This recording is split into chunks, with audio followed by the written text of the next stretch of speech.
दीपक हैं 31 वर्षीय, भीलवाड़ा राजस्थान से।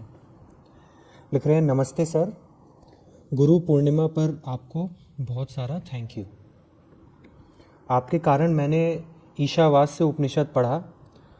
वैसे पहले बस मैं नॉवल वगैरह ही पढ़ता था। सर ये बताइए कि आपने अपने आप को गुरु बुलवाने में इतना अनकंफर्टेबल क्यों रखा है? आप हमेशा खुद को गुरु बुलवाने में इतना अनकंफर्टेबल क्यों रहते हैं? कैसे कैसे लोग गुरु बने हुए हैं और आप तो उनमें सबसे बेस्ट लगते हैं मुझे। आप लगते तो गुरु ही हैं, तो फिर मानते क्यों नहीं? तुम्हारी मर्जी है, कुछ भी बोल लो। मैं इसमें इतना आग्रह कर रहे हो तो ठीक है, बोल लो। तुम एक नाम जोड़ करके अपने लिए सुविधा बना लेते हो। उस नाम के साथ तुमने बहुत सारी छवियां और उम्मीदें, कहानियां जोड़ रखी हैं ना। छवियां, उम्मीदें, कहानियां चाहे जिस तरफ की हो, जिस तरह की हो, जिसको लेकर हो, उन्हीं से भ्रम और दुख उपजते हैं। तुम्हारी एक दुनिया है, समझ रहे हो? अब ये तुम्हारी दुनिया है, इसके केंद्र में तुम बैठे हो। ये क्या है? ये आ रहा हो कैमरे पे? तो ये दुनिया है तुम्हारी, तो इसके केंद्र में तुम बैठे हो, ये बुझी हुई, ठीक है? और ये सब फूल पत्तियां हैं जो तुमने इकट्ठा कर रखे हैं, तुम्हारा घर है। और ये शेष विश्व है, और इसमें ये है, वो है, 50 चीजें हैं, ठीक है? इसी में ये जो जलती हुई दो चार है, इनको तुमने क्या नाम दे दिया? हाँ, कि ये गुरु है, ये गुरु है। तो ये तुम्हारी दुनिया है। सवाल ये है कि इस दुनिया में तुमने ये जलती हुई मोमबत्तियों को नाम तो दे दिया है गुरु का, लेकिन इस दुनिया में तुम्हारी क्या हालत है? तुम्हारी क्या हालत है? तुम बुझे हुए हो, और तुम चाहते हो कि यही दुनिया कायम रहे। इस दुनिया में भले ही तुमने एक छवि बना रखी है कि ये 6 जने हैं जो जले हुए हैं, बिल्कुल ये महागुरु हैं, ये गुरुदेव हैं, ये सदगुरु हैं, वो बोलो भाई कौन?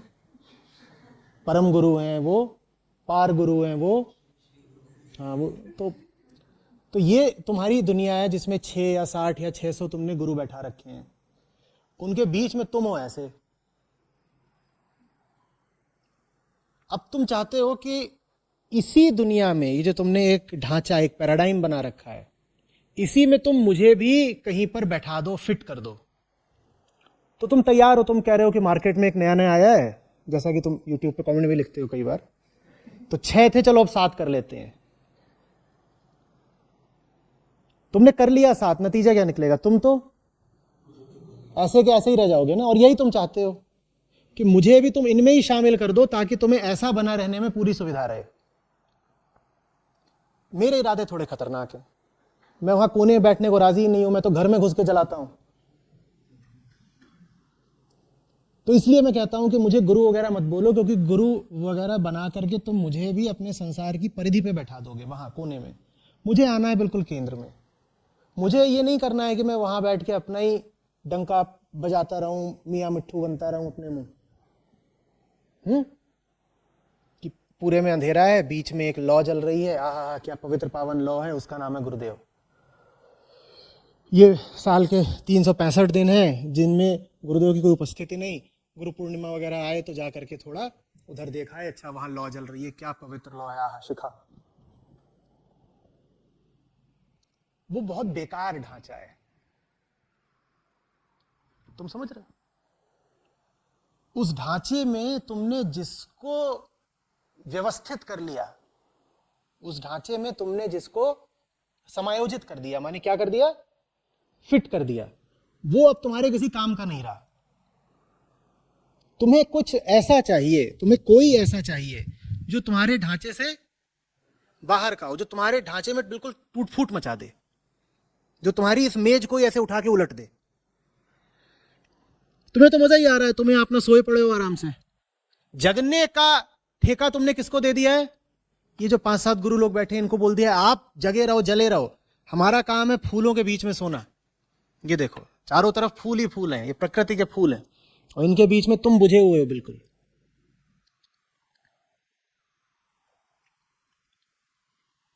तो अगर इन सबको तुम गुरु बोलते हो, और तुम इन्हीं को तो गुरु बोलते हो ना, तो मुझे इनकी निष्फलता में भागीदार नहीं होना।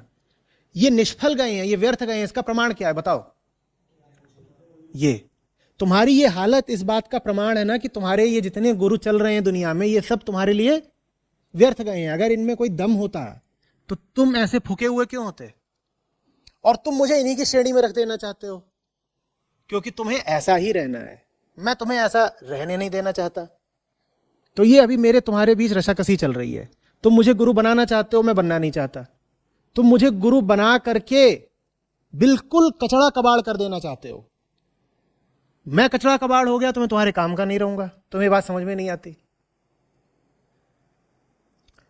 ये सब फिर पूछ रहा हूं, ये सब तुम्हारे काम के होते तो तुम्हारी ये हालत होती? तुम मुझे गुरु कह रहे हो, मैं पहला गुरु है क्या तुम्हारा? मैं पहला बंदा हूं क्या जिसको तुमने गुरु शब्द से नवाजा है? तुमने तो आज से पहले दर्जनों सैकड़ों को गुरु कह रखा है ना, कह रखा है ना। तो अगर किसी को गुरु कह देने से तुम्हें कोई फायदा होना होता तो आज तक हो गया होता। मतलब साफ है, तुमने जहां किसी को गुरु बनाया तहां वो तुम्हारे लिए व्यर्थ हो गया। मुझे भी तुम व्यर्थ और बेअसर कर देना चाहते हो, इसीलिए गुरु कहना चाहते हो। तो मैं इसलिए कहता हूं गुरु वगैरह मत बोलो, साधारण व्यक्ति ही जानो, बेहतर सुन पाओगे। गुरुओं से तो बात करने का भी एक तरीका होता है, कौन सी बात कर सकते हैं, कौन सी नहीं कर सकते हैं, क्या सवाल पूछ सकते हैं, क्या नहीं पूछ सकते हैं। कौन सा सवाल पूछ सकते हो गुरु से जो बिल्कुल एकदम काम के ना हो तुम्हारी जिंदगी के, वो सवाल पूछा करो। जैसे कि यहां से कितने प्रकाश वर्ष दूर देवदूतों का गांव है, और उस देवदूतों के गांव में अप्सराओं को आने की मनाही है या नहीं है? इस तरीके के तुम्हारे सवाल होते हैं, ऐसे सवाल जिनका तुम्हारी जिंदगी से कोई ताल्लुक ना हो। गुरुओं का काम ही है इन सवालों के जवाब देना, और बड़े बढ़िया ऐसे जवाब देना कि मंत्रमुग्ध हो जाओ। क्या जवाब दिया गुरुदेव ने कि मरने के बाद प्राण बाएं नथुने से निकलता है कि दाएं नथुने से निकलता है, कि मुंह से निकलता है कि कान से निकलता है, या शरीर के और दरवाजों से निकलता है? हर जगह सेंसर लगा दो।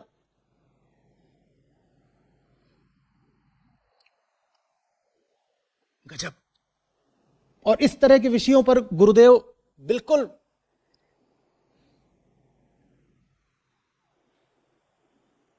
दंदना के बोलते हैं, खास निपुणता रखते हैं। बस विषय ऐसा होना चाहिए जिसका तुम्हारी रोजमर्रा की जिंदगी से कोई ताल्लुक ना हो। और तुम्हारी रोजमर्रा की जिंदगी के सवालों को मैं लेता हूं तो तुमको दिक्कत हो जाती है। तुम कहते हो आप तो गुरु है ना, आप लोगों की टिप्पणियां आती हैं, उन्हीं से उद्धृत कर रहा हूं। आप तो गुरु है ना, तो वो रीना का और सिंपी का जो सवाल आया था वो आपने क्यों लिया? वो पूछ रही थी कि ब्रेकअप हो गया है, बॉयफ्रेंड याद करता होगा क्या? ये कोई सवाल है? आपको शोभा नहीं देता इस तरह के सवाल लेना। आप इन्हें दुत्कार दिया करिए। ये सब टिकटॉक वाले लड़के लड़कियां ये आपको ऐसे सवाल क्यों भेजते हैं फिजूल? और उन्होंने भेज भी दिए तो आप इनका जवाब क्यों देते हैं? नहीं, मैं इन सवालों का जवाब ना दूं, मैं तुम्हारे सवालों का जवाब दूंगा। और तुम्हारा सवाल क्या है कि मेरे भीतर से जो कमल खिल रहा है वो बताइए कब मेरा छप्पर फाड़ के बाहर आएगा? मैं इस सवाल का जवाब दूं। अरे वो टिकटॉक वाले होंगे, इंसान हैं कि नहीं है?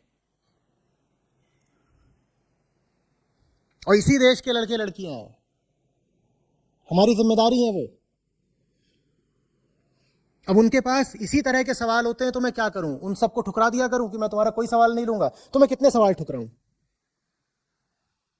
और ये बात 18-20 साल वालों की नहीं है, यहां तो 38 साल वाले, 48 साल, 88 साल वाले भी आते हैं तो उनके पास सवाल यही होता है, वो वासना थोड़ा सा बताइएगा, सताती बहुत है। अब मैं कहूं नहीं, छी छी छी छी, छी, गंदा सवाल, गंदा सवाल। मैं तो गुरु हूं ना, गुरु। और गुरु तो बस अच्छे अच्छे सवाल लेते हैं कि पंजीरी कैसे बनानी है,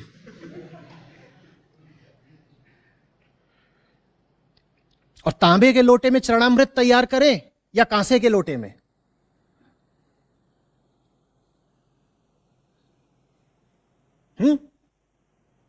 और पूर्णिमा है आज, तो पूर्णिमा के दिन किस दिशा को मुंह करके मूत्र त्याग करना चाहिए? ये सब सवाल तुम चाहते हो कि गुरुदेव लें, क्योंकि ये सब तो शास्त्रीय सवाल है तुम्हारे हिसाब से। जीवन से संबंधित कोई सवाल गुरुदेव ले ही नहीं, और लें तो फिर ऐसे लें कि उनकी खिल्ली उड़ाते बस, हा हा हा हा हा। तुम सवाल पूछो, गुरुदेव लगे हंसने कि ये तो क्या बेकार का सवाल पूछ रहे हो, जा बच्चा तू पहले जा, कोई बड़ा सवाल लेके आ। यही तुम्हारी साजिश है कि इनको भी बिल्कुल चढ़ा दो चने के झाड़ पे, ताकि ये जिंदगी से संबंधित फिर कोई समस्या हल ही ना कर पाए। बना दो इनको मठपति, नाम कुछ बड़ा सा इतना विभूषित कर दो कि ये इनका नाम है, इतना बड़ा नाम बता दो कि फिर उनके आगे आदमी को खुद ही शर्म आए जीवन की कोई असली समस्या रखने में, है ना। इतना बड़ा इनका नाम है, श्री श्री 1008 देवाय आचार्यो नमः। अब कैसे फिर बताओ बेचारा जितेश वो अपना लेजेंडरी सवाल पूछेगा? पूछ पाता? कर ही नहीं पाता। वो तो जब इसने मुझे थोड़ा सा निकट का पाया, अप्रोचेबल, तो जान लगा के जोर लगा के 5-6 बार मना किया गया था, कुछ पूछना नहीं, कुछ पूछना नहीं, तो भी कभी दरवाजे से घुस के कभी खिड़की से कूद के इसने पूछ ही मारा सवाल। और फिर आगे जो हुआ वो इतिहास है। वो भी ये क्यों कर पाया? क्योंकि मैं कोई मुकुटधारी गुरु नहीं था। अभी मैं यहां बैठा होता 15-20 तरह की माला पहन करके और इतना बड़ा मुकुट लगा के, और इधर से 2 लोग चंवर ढल रहे होते और 2 इधर लगे होते और 5-7 इधर पांव में लौट रहे होते। तो वो भी कहता कि नहीं नहीं, ये तो गुरुदेव है, यहां इस तरह की बातें थोड़ी ही करनी है।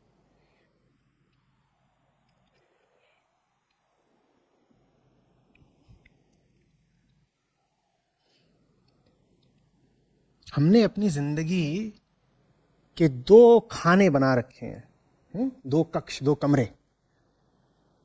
एक है वो जिसको हम सार्वजनिक रूप से प्रदर्शित करते हैं, वहां गुरु वगैरह सब आते हैं, वहां अच्छी अच्छी बातें चलती हैं। और दूसरा है हमारी जिंदगी का तहखाना, जहां हमने सब अपना गंदा गंदा माल इकट्ठा कर रखा है, जो हम किसी गुरु वगैरह के आगे प्रदर्शित करते ही नहीं। और हमारी ये व्यवस्था खूब मस्त बढ़िया चल रही है ना। एक तो रखो जिंदगी की चौपाल, बैठक, अतिथि कक्ष, जिसमें सब बाहर वाले लोग शामिल हों, जिसमें सब अच्छी अच्छी बातें होती हैं कि लोग आए हैं, बैठे हैं और रामचरितमानस का पाठ हो रहा है, गीता के श्लोक उद्धृत किए जा रहे हैं, विष्णु सहस्त्र नाम बताए जा रहे हैं, ये सब चल रहा है ऊपर, बढ़िया बढ़िया बातें। और सबको पता है कि कौन सी बात यहां नहीं करनी है, कौन सी बात नहीं करनी है। वो जो असली तहखाने वाली बात है वो यहां नहीं करनी है। तुम्हारी ये जो साजिशी दुनिया है, ये तो रची तुमने इसलिए ताकि तहखाने की कभी सफाई ना होने पाए। और मेरा काम है तहखाने में घुसना, मैं सेंध मारूं। तुम बार बार मुझे ऊपर बैठाना चाहते हो, जरा सी तुम्हारी नजर इधर उधर होती है, मैं नीचे घुस जाता हूं। मैं कहता हूं वहां क्या है वो बताओ। जो तुम मुझे दिखा रहे हो देखने मेरी रुचि नहीं, मैं देखूंगा वो जो तुम छुपा रहे हो। गुरु तुम बना करके मुझे दिखाना ही अच्छी अच्छी चीजें चाहते हो, और मुझे मालूम है कि अच्छा अच्छा तो तुम्हारे जीवन में ज्यादा कुछ है नहीं। तुम मुझे अगर अच्छी अच्छी चीजें ही दिखा रहे हो और बता रहे हो, प्रश्न भी अच्छे अच्छे शुद्ध शुद्ध ही पूछ रहे हो, तो तुम षड्यंत्र कर रहे हो, ऊपर ऊपर मेरे खिलाफ, अंदर अंदर अपने खिलाफ।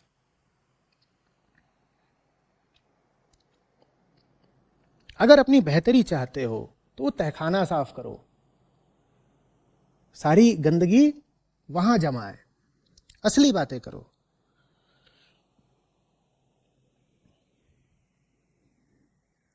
समझ में आ रही बात?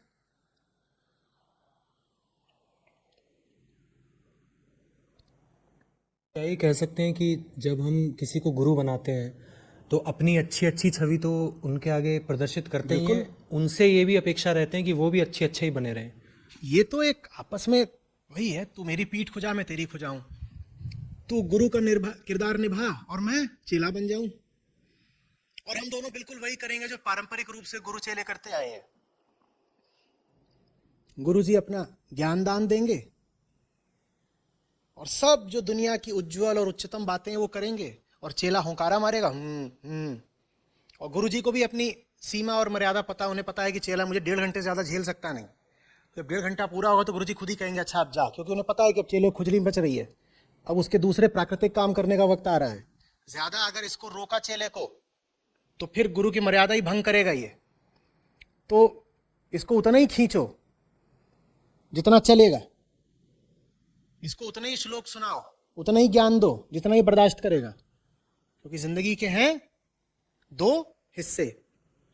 मेरा जो हिस्सा है वो बस इतना ही है कि मैं इसको थोड़ा बहुत ऊपर ऊपर का ज्ञान दे दूं।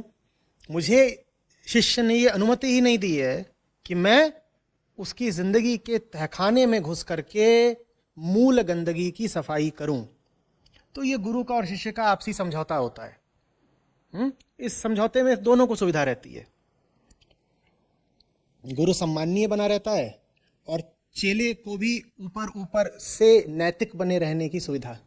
चेला भी कहता है कि नहीं, मेरी जिंदगी पूरी गंदी थोड़ी ही है, तहखाना होगा, लेकिन देखो ना, मुझे गुरु जी से भी तो प्रमाण पत्र मिला हुआ है कि मैं अच्छा चेला हूं, मैं पूरा गंदा थोड़े ही हूं। मैं बीच बीच में गुरु जी के पास जाया करता हूं, और जब वो मुझे अच्छी अच्छी बातें बताते हैं तो मैं बोलता हूं मैं इतना गंदा नहीं हूं। तो चेले को भी अपनी गंदी जिंदगी चलाए रहने में खूब सुविधा हो जाती है। गंदी जिंदगी चलाओ, महीने में एक बार जाके गुरु के सामने बैठ जाओ और खुद को ही प्रमाण पत्र दे दो कि मैं तो पूरे तरीके से गंदा आदमी नहीं हूं, मैं थोड़ा बहुत अच्छा हूं। गुरु जी भी खुश हो जाते हैं। चेला महीने में एक बार आता है और अपनी जो मानसिक गंदगी है उसको धोने के एवज में कुछ दान दक्षिणा रख जाता है। गुरु जी कहते हैं ठीक है, तुझे एक चरित्र प्रमाण पत्र चाहिए, वो मैं दे दूंगा, महीने में कुछ रख जाया कर यहाँ पे। और यही गुरु जी जिस दिन असली बात करनी शुरू कर दें, चेला नजर नहीं आएगा उसके बाद।